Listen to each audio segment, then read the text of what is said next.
All right, we're splitting. So my lovely wife is gonna film me for a minute. So this is the pile of stuff that I've already split. So I'm a little bit tired, a little bit winded. But over here is more stuff to split. Look, there's always more work to do. Amazing. As always, I'm going to be wearing appropriate footwear. I recommend hearing protection because this is loud. Um, and as I do this, I'm always going to be aware of my surroundings. I'm looking for anything that might trip me, anything overhead that you might catch your axe on, anything you might trip on, or other people, dogs, etc., things that can be hazards in the environment. When I move wood, I'm not going to do a lot of bending down and picking up with my hands. Instead, I'm going to use my axe. So grab it, pull it, pull it down to wherever I want it.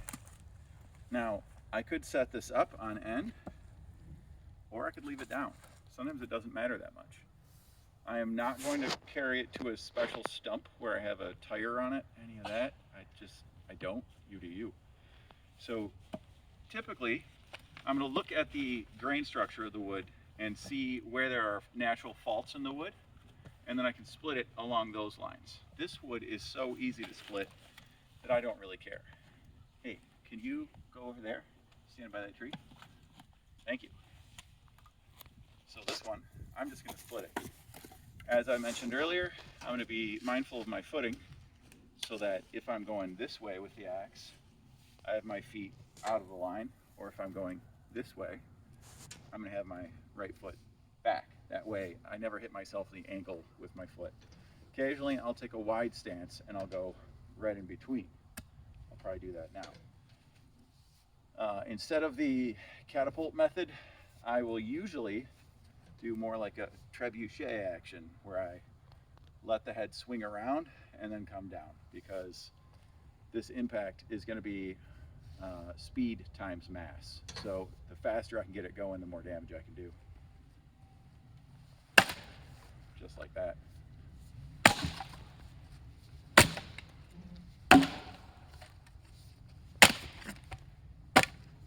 And that one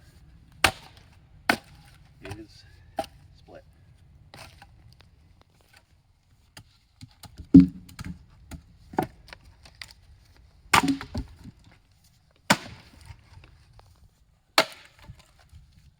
Get something stuck, grab the far end.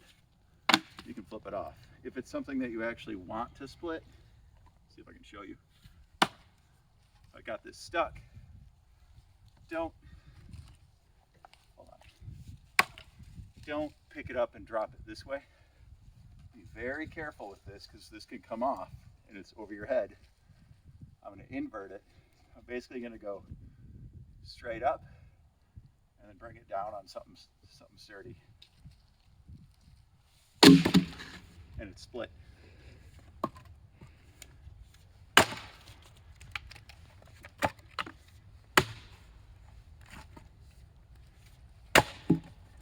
Some of these you'll see I am just pounding them. And again, that's because this wood, super easy, most of it. Let me show you some that's not.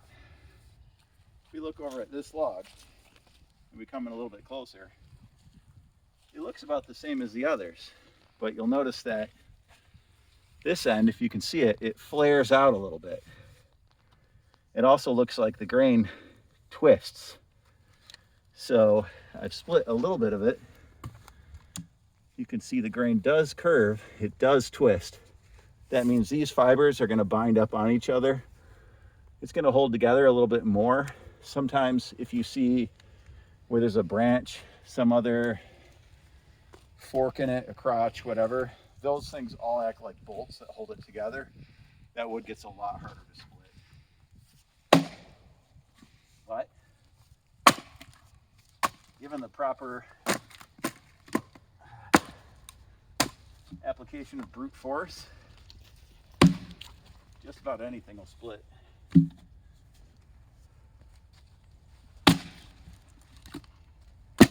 And that's where I'll use those big all-around swings. If you get something that'll fit in your firebox that's really hard to split, don't. Just save it for winter, for overnight. You don't have to make kindling out of it. You can just leave it. Sometimes that's the best part.